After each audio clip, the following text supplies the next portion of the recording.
nasa may Bacoor kami, maraming lumalabas na booking mula sa Las Piñas. Kaya nga bumaba ako ng Las Piñas eh. Ngayon nasa Las Piñas na ako, marami naman lumalabas dun naman sa may Bacoor. Balik tayo Bacoor.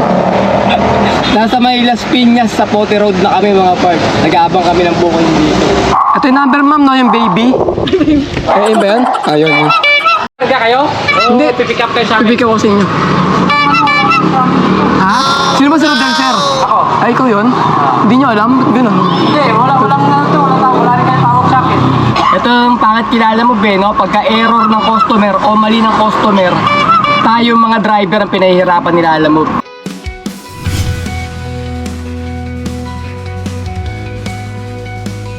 Good day mga parts! Today is another booking day na naman tayo. February 25 ngayon, Tuesday, 2025. Time check, 9:37 AM. Meron tayong first booking from San Bartolome, Novaliches going to Molino, Bacoor. Sa halagang 1,112. Ang layo ng pickup location ay 2.1 km. 1,000 kg to. Papunta na kami sa may pickup location. Wash out oh. Wash out, mama. Mga taga Urban Shades, wash up. Wash out, Urban Shades. Ano pare yan? Yan ang gusto ko nga po. Hindi makasyan. Lock mo. Picture nyo na lang para picture. siya. Mura. Ayan. Okay, papunta tayo ng Molino, Bacoor. Ang layo ng drop-off location ay 56 km. Alright, let's go! Itong booking natin mga parts, papunta ng Molino, Bacoor. Ngayon, nagtanong ako doon sa may pick-up location kung pwede ko bang idaan ng Skyway. Sila pumayag yan, sabi expressway lang daw. Diyan daw ako dumaan sa SLEX, tapos mag M6 daw ako para tagos na ng Molino, Bacoor. Marami nagtatanong mga parts, no, yung mga income reveal natin, yung breakdown daw natin sa apps nila Loob na pinapakita. Bakit daw hindi natin binabawas doon yung commission? Mga parts, yung breakdown sa apps nila Loob na pinapakita ko sa inyong ganon. Automatic na yon na nakabawas na yung commission nila Loob doon. Kaya pinapakita ko na lang, di ba pagka ganon ko sa inyo, ang breakdown talaga nasa baba, maliliit, hindi nyo rin kasi makikita pagka pinakita ko sa may camera ko. Kaya nakikita nyo na kung magkano yung kinita ko. Yung kita na yun na pinapakita nila Loob doon mga parts, bawas na yung commission doon, automatic na yun. Kada kinuwenta nila Loob yun doon, automatic binawas niya na yun. Kaya hindi ko na binabanggit sa inyo na binabawas ko yung commission nila Loob, no? Kasi bawas na yun eh. Kumbaga, di ba, nakalagay doon sa kita ron, 2,600. Ang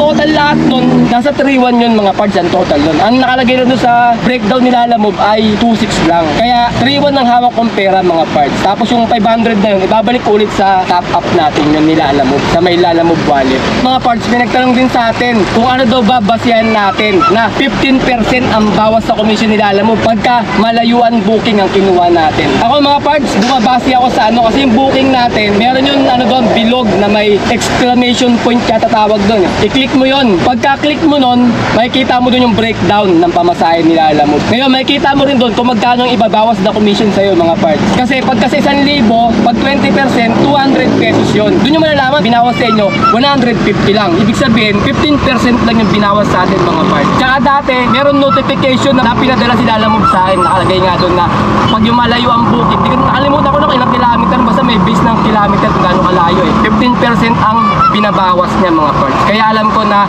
15% pagka malayo ang booking ang kinuha natin. Yun ang pagkakaalam ko base sa notification na pinadala sa akin dati, nila Loob. Di ko na mahanap eh. Di ko na may pakita sa inyo kasi natabunan na yung notification na yun. Ang daming notification na pinapadala sila Loob sa atin. SLEX na tayo mga parts, South Super Highway. MCX na tayo mga parts. Malapit na tayo sa destination natin. 9 kilometer na lang. Tagos na ito sa may Daang Hari. Pwede ka na rin mag Molino, Bacoor. Daang Hari na tayo mga parts. Tinatawag nila itong Villar City.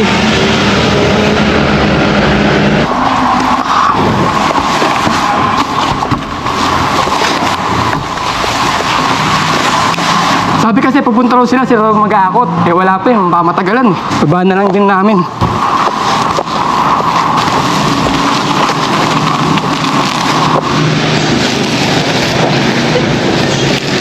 Alam mo nga, picture ko lang. Ganda ng ringtone. Ano yan, ma'am? Ayan lang. Puputo. Yan ang ringtone ni Lalamove eh. Tatay mo. Yes, ma'am. Duo. Duo, ma'am eh. Still ka. 1, 2, 1 to 7.25, ma'am. Kulang lang ng 4 pesos. Apo. Okay na. Ay, ma'am. Salamat, ma'am ah.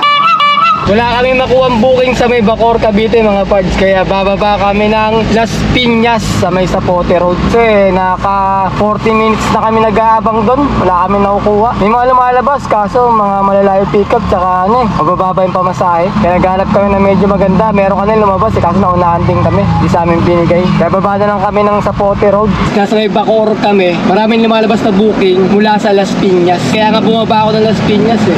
Ngayon nasa Las Piñas na ako. Marami naman lumalabas. Doon naman sa may Bacoor. Balik tayo Bacoor. Luloko ata tayo nilalamog eh. Nasa may Las Piñas sa Zapote Road na kami mga pards.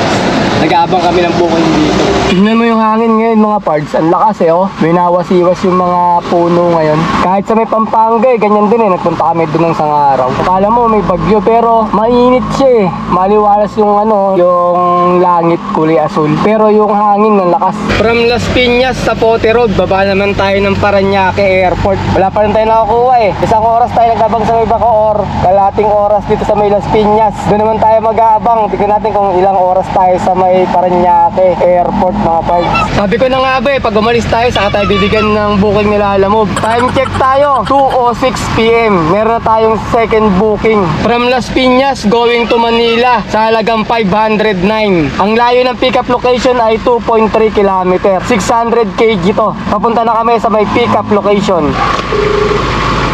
Good afternoon po, Lalamog po. Sir, nandito na po ako sa inyo, sir. Sa labas nyo, number 14.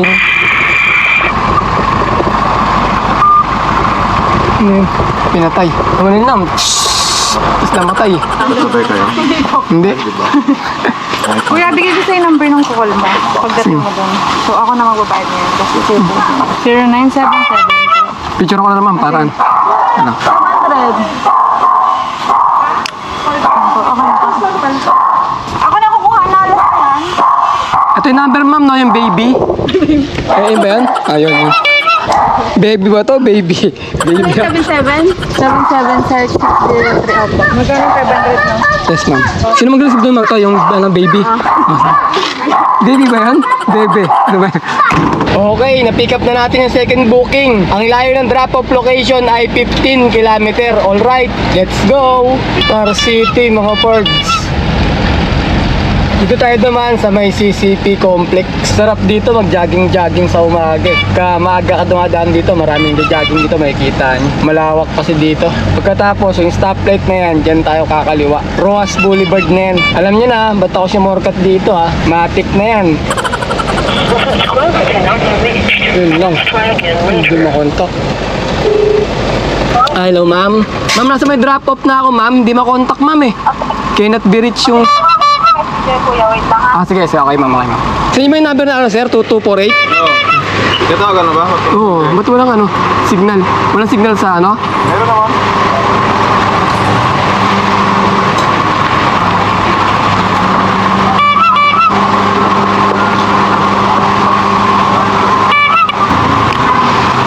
Yes, sir. Thank you, sir.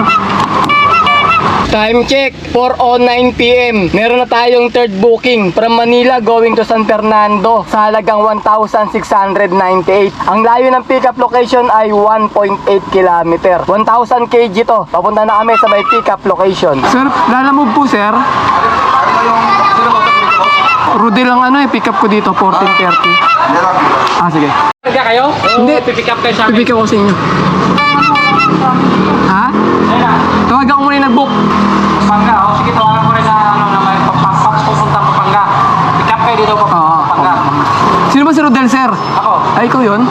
Hindi nyo alam? Ba't ganun? Hindi, wala rin kayo tawag sa akin.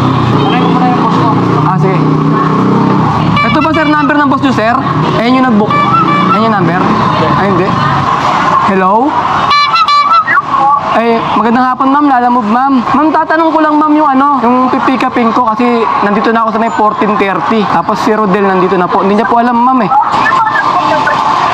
Ma'am, kayo po yung nilagay, ma'am sa book. Kayo po nag-book ang nilagay. Papuntang Pampanga, ma'am, ang pipick upin daw. Wall panel, tsaka aluminum profile. Hello? Apo. Number niyo po, ma'am, nilagay Wala. Kahit sila doon, wala nag-book. So, ngayon, walang nag-book. Walang dalawa yung nag-book doon. Ano number ko dyan? 0956. Oh, akin yan. Baka mamaya nag-book sila, wala pa pala sila nakabayad doon. Hindi pa. Fake booking siguro to. Ano ba to? Patay tayo dyan. Makakancelan na naman tayo nito. Tama na yung address eh. Nasa may pickup na tayo mga pards, kaso walang alam yung pickup. Tinawagan ko yung nakalagay na phone dito sa book, yung booker. Hindi niya rin alam. Yung chat, ito yung chat, ito talaga yung mismong nag-book. Kaso ang problema, hindi naman nasagot. Wala mga pards, hindi rin nila alam eh. Walang alam yung pagpipickupan natin. Sila natin yung booking, walang alam yung mga nag-book eh. Pati yung kinachat ko, wala rin. Hindi rin sumasagot. Ayan mga pards, waiting tayo ng booking kasi meron tayong penalty na 10 minutes. Hindi tayo makakuha ng booking ng 10 minutes kahit sa agent natin tinawag, sila mismo nag-cancel. Meron din mga pards eh. May waiting din pala kahit na si agent ang nag-cancel. Kala ko pagka tayo lang ang nag-cancel, nagkakaroon ng ganyang penalty. Kahit yung agent ang magka-cancel nito, meron pa rin tayong waiting. Parang ganun din eh. Dapat ako na lang din nag-cancel eh. Baka mamaya bawas rating din to eh. Niloloko ko lang yung sarili ko eh. Nagpakahirap pa ako mag-chat-chat eh. Tapos ganito rin. Nako po! Ayun mga pards, na-resume na yung taking order natin. Pwede na ulit tayo kumuha ng booking. Ito yung pangit kilala mo be, no? Pagka error ng customer o mali ng customer, tayo mga driver ang pinahihirapan nila, alam mo. Binibigyan niya tayo ng penalty gaya nito. Nag-waiting tayo ng 10 minutes mga pards, di ba? Sayang din yung 10 minutes nito. Paghihintay natin baka may booking na magandang lumabas doon eh. Sayang. Dapat hindi ganun eh, no? Baguhin dapat nila, alam mo yun eh, no? Pagka error ng customer, tayo nagka-suffer talaga mga driver. Kaya kailangan hindi sila nagkakamali. Pag nagkamali sila ng paglagay ng booking, sagot natin yun eh. Parang ganun nangyayari. Kaya pangit din kung minsan eh. Ano, busno? Bumili kami ng manok, kakanin. Napamerienda tuloy kami ng 2 oras, dapat di pa kami magmemeriende. Dahil sa 10 minutes waiting natin, ayun, nabusog na kami. Wala mga pards, binalik ni Lalamove yung booking sa atin, kinancel ko na to eh. Pinakancel ko na sa may agent eh. Ayun nga oh, tumatawag siya mga pards, so para may gustong sabihin yung agent. Ngayon, binalik to. Dahil hindi ko nga nasagot yung tawag niya, nag-miss call siya ng isang tunog lang, tapos namamatay eh. Ngayon, binalik yung booking. Bakit kaya? Pinaka-cancel ko na nga sa kanila to kasi nga hindi ko makontak to. Binalik yung booking. Meron pa. Oh, tawagan ko nga ano nangyari dito. Wala na nga ito eh, pinuntahan na nga namin to eh. Pag pinaka-cancel na naman natin to, waiting na naman tayo ng ayun oh, pinapatay oh. Ibig sabihin wala, ayun oh. Pinaka-cancel ko na nga to. Pag pinaka-cancel na naman natin sa agent na naman to, waiting na naman tayo ng 10 minutes. Pinahihirapan tayo ngayon mga pards. Naubos na yung oras natin. Ayun o, kinancel nila ulit to. Ewan ko sino nag-cancel. Yung baka yung nag-book or si Lalamove. Hindi natin alam eh. Kasi noong una, pinaka-cancel ko na to kay Lalamove. Tumawag ako. Ay, hindi ako tumawag. Nag-chat ako sa agent. Tapos kinancel niya nga. Tapos mga ilang minuto, mga 10 minutes or 15 minutes, kinokontak ako ni Lalamove. Nagmi-miss call sa akin 2 beses. Ngayon, lumabas dito, may new order daw ako, ina-assign sa akin. Pagtingin ko, ayun pa rin, kung Doroteo to San Fernando. Tapos mga ilang minuto, ayan, kinancel nila ulit. Hindi ko lang alam kung yung nag-book or sila Lalamove ang nag-cancel. Time check! 5:06 PM. May pangatlong booking na tayo. From Manila going to Commonwealth sa halagang 598. Ang layo ng pick-up location ay 1.2 km. 1,000 kg to. Papunta na kami sa may pick-up location.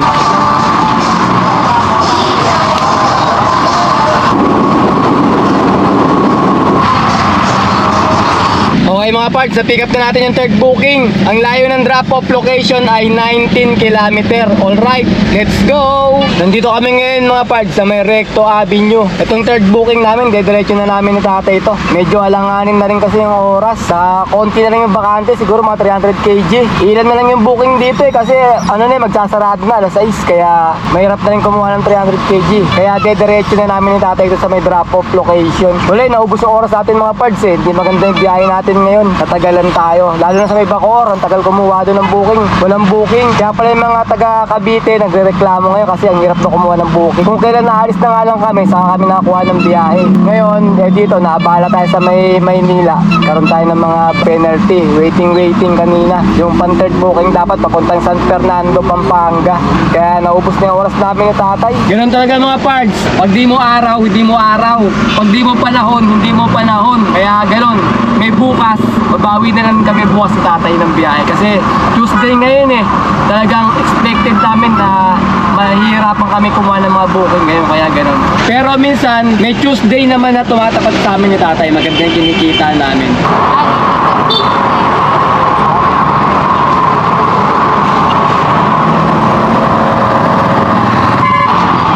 Salamat mama.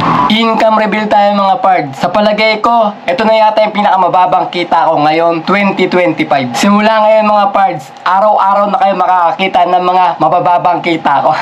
De, joke lang mga pards. Ganito yon. Once na nagsimula kami mag-vlog ni tatay, kahit na maliit or malaki ang kita namin, ipapakita namin sa inyo yan mga pards para may idea kayo sa araw-araw na kinikita namin. Honest review lang tayo mga pards ha. Walang halong chemical, lahat natural. Na ipapakita namin sa inyo ay totoo mga pards. Kaya itong kinita namin ngayon, nakatatlong booking kami sa maghapon. At ang kinita namin ay 1,830. At may nakuha kaming tip, 180 mga pards. Kapag sinama natin sa 1,830 yun, sabihin na natin naka 2,000 kami. Pagkatapos bawasan natin ng diesel na 600 at 200 na pangkain. Bale, 800 yun. 2,000 minus 800 equals 1 to mga pards. Ayun lang, kinita namin ngayon mga pards. Naka 1,200 kami na malinis. Labas na rin yung pangkain, pan diesel, saka yung commission nila alam mo.